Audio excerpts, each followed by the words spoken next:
कर देंगे, लेकिन जहां लगेगा आप हार जाएंगे वहां वोटिंग आप 30% करा देंगे, आप विपक्षियों को वोट डालने नहीं निकलने देंगे। और आज मैं बताता हूं, जो लोग अभी गलतफहमी में बैठे हैं ना कि ये सिर्फ रामपुर में हुआ, ये पूरे देश में होगा और आम आदमी को आज जागना होगा, नहीं तो वोट देने का अधिकार इस देश में छीनने जा रहा है।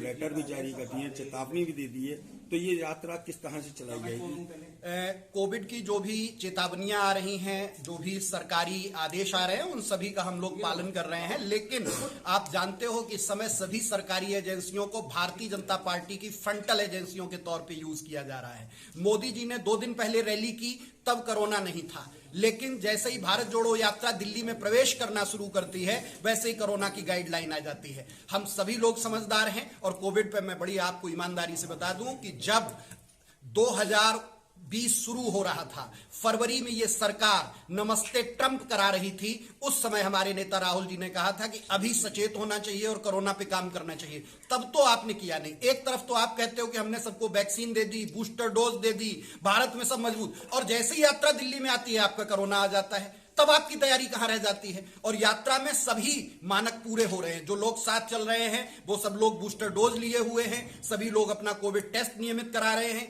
किसी को खांसी जुकाम बुखार होता है तो वो तुरंत डॉक्टर से सलाह लेता है, वहां पे थर्मल स्कैन किया जा रहा है यात्रा में। सिर्फ और सिर्फ साजिशन, राजनीतिक रूप से यात्रा को बदनाम करने की ये साजिश है। यही इन्होंने जमात के नाम पे भी किया था। दिल्ली में जमातियों ने देश में कोरोना फैला दिया, सरकार सोती रही, आज भारत यात्रियों ने कोरोना फैला दिया। दरअसल इनकी यही राजनीति तो सामने आ रही है आज, और इसका एक परिणाम हमें गुजरात से मिल गया है। आज भारतीय जनता पार्टी हर जगह हार रही है। अगर जो गुजरात में जीते हैं तो ये जनता के सहयोग से नहीं, ईवीएम और अपने पूरे प्रशासन और तंत्र को लगाकर जीते हैं। 16 सेकंड में एक वोट कैसे पड़ जाता है, मैं पूछता हूं। पूरी जो वोटिंग हुई है गुजरात की, उसका 50% वोट लास्ट के 1 घंटे में हुआ है, जिसके आधार पे आप गुजरात में जीत दिखा रहे हैं। वहां सिर्फ गुजरात सरकार ही नहीं, देश की मोदी सरकार भाजपा के लिए लगी हुई थी, तब गुजरात में अकेले जीते हैं। सारे उपचुनाव हार रहे हैं, निगम के चुनाव हार रहे हैं, आप लोकल चुनाव हार रहे हैं। अभी तो मैं आपको एक साजिश इनकी बता रहा हूं। जो चुनाव टाला जा रहा है वो इसलिए टाला जा रहा है कि बाई चांस कोरोना आ जाए, उसका एक चादर ओढ़ ली जाए और उस चादर के नीचे से कोरोना गाइडलाइन के भीतर अपनी पूरी सरकार यूज करके निकाय चुनाव में मनमाफिक परिणाम ले लिए जाए। पंचायतों में क्या हुआ, आधे ब्लॉक प्रमुख निर्विरोध जीत गए, आधे जिला पंचायत अध्यक्ष निर्विरोध जीत गए, कोविड गाइडलाइन लगी रही, चुनाव हो गया, मतगणना हो गई, प्रमाण पत्र बट गए, सब हो गया। विपक्ष की आवाज आएगी नहीं, आप गाइडलाइन अपनी जारी करते रहिए। यही तानाशाही अब खत्म होगी और राहुल जी ने बीड़ा उठा लिया है। कांग्रेसी आज लामबंद है और बहुत जल्दी पूरे देश में यह परिणाम आपको दिखाई देगा। क्या ये कोरोना गाइडलाइन मोदी सरकार का कोई हथियार है?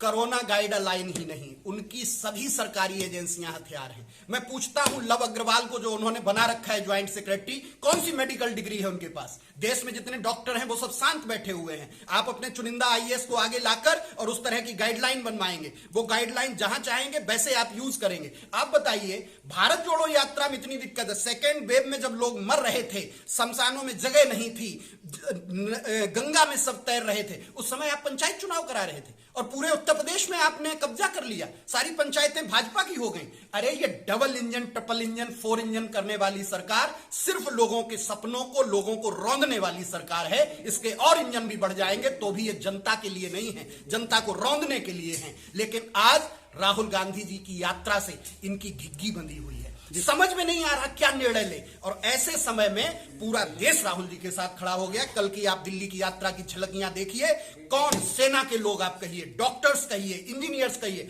कल आपको जान के आश्चर्य होगा, कोरोना गाइडलाइन इन्होंने दी, उसके बाद दिल्ली के सारे बड़े डॉक्टर राहुल जी के चारों ओर यात्रा में चल रहे थे। इसी बात के लिए चल रहे थे कि कोरोना क्या है वो डॉक्टर बताएंगे या कुछ चंद आपके लोग बताते रहेंगे कोरोना क्या है। जिस तरह से रामपुर में उपचुनाव जीता भारतीय जनता पार्टी ने, उसे आपके नजरिए देखते हैं? लोकतंत्र की सीधी हत्या है। हमारे नेता राहुल गांधी जी ने कहा था, भारतीय जनता पार्टी लोकतंत्र की हत्या पर उतारू है। जिस लोकतंत्र को सींचा गया था, मैं आज आपसे पूछता हूं, 1947-48 के लगभग इस दुनिया में जितने देश आजाद हुए, कितने देशों में लोकतंत्र रहा? आप पाकिस्तान बनाना चाहते हैं इसे? जब भी सेना चाहे तख्ता पलट कर दे, लोकतंत्र की हत्या कर दे, और आज वही हत्या हो रही है। अभी जो जर्मन कवि मार्टिन निमोलर ने कहा था ना कि सबसे पहले वो खत्म करने आए प्रोटेस्टेंट को, मैं प्रोटेस्टेंट नहीं था इसलिए नहीं बोला। फिर वो खत्म करने आए यहूदियों को, मैं यहूदी नहीं था इसलिए नहीं बोला। आज वो खत्म करने आए हैं हमें, और कोई नहीं बचा है हमें बचाने को। आज लोकतंत्र की हत्या की शुरुआत कांग्रेस के साथ इन्होंने की। राहुल गांधी जी को 50 घंटे बिठा के आप पूछताछ करते हैं, आप इंटरोगेशन करते हैं, उसके बाद कुछ नहीं पाया जाता है। वो 100 दिन से यात्रा कर रहे हैं, अब आपकी एजेंसियां सो रही हैं। अब जब यात्रा सफल हो रही है तो आपको कोविड गाइडलाइन ले आएंगे, तब आप दूसरे मुद्दे ले आएंगे। दरअसल रामपुर में इन्होंने लोगों को वोट डालने नहीं निकलने दिया। मैं पूछता हूं, क्या ये सरकार की जिम्मेदारी नहीं है कि निर्वाचन आयोग से पूछे कि 33% वोटिंग क्यों हुई? वोटिंग बढ़ाने के लिए सरकार भी प्रयासरत है। 25 जनवरी को भी फिर मतदाता दिवस आप मना लेंगे, आंकड़ों में आप बहुत बेहतर कर देंगे, लेकिन जहां लगेगा आप हार जाएंगे, वहां वोटिंग आप 30% करा देंगे। आप विपक्षियों को वोट डालने नहीं निकलने देंगे। और आज मैं बताता हूं, जो लोग अभी गलतफहमी में बैठे हैं ना कि ये सिर्फ रामपुर में हुआ, ये पूरे देश में होगा, और आम आदमी को आज जागना होगा, नहीं तो वोट देने का अधिकार इस देश में छीनने जा रहा है।